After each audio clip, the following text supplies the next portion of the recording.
Itong Handog Pag-asa na program is a collaboration between the Battalion Advisory Group for Police Transformation and Development and of course RMFD for our rebel returnees. Parang ito po yung activity natin na pamasko sa kanila ng tropa at ng BAG PPD. Of course, we are hoping that in the long run, they are going to return to their normal lives. So from the term returnees, they are still trying to return to the society, to reintegrate their lives with the society. So, hindi rin natin maiiwasan sa kanila that sometimes they feel neglected. They feel like they're not being given enough attention or enough benefits.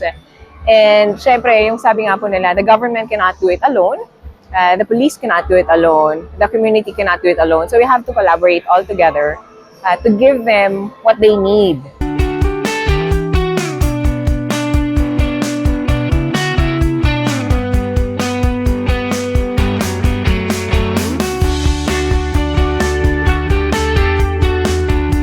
So sa ating members ng BAG PPD, maraming salamat po sa inyong patuloy na pagsuporta sa Regional Mobile Force Battalion 15 at sana po huwag kayong magsawang suportahan ang aming mga programa para sa ikabubuti ng nakakarami.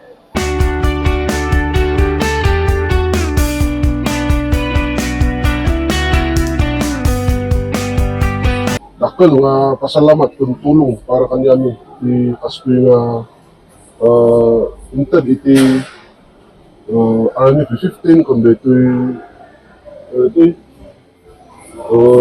BAG PPD. Kanya kat December tata panahon ti Paskwa may kumamot nga bumabada tapno makapiling da dagiti kapamilya da. Gusto ko mariyayan nga gubat ay nakita tayo mo ti manunga taon. Awan mo ti nagbalina na, dagita da ilaglaban tayo dita bantay. May kubalata nga adawid kayo.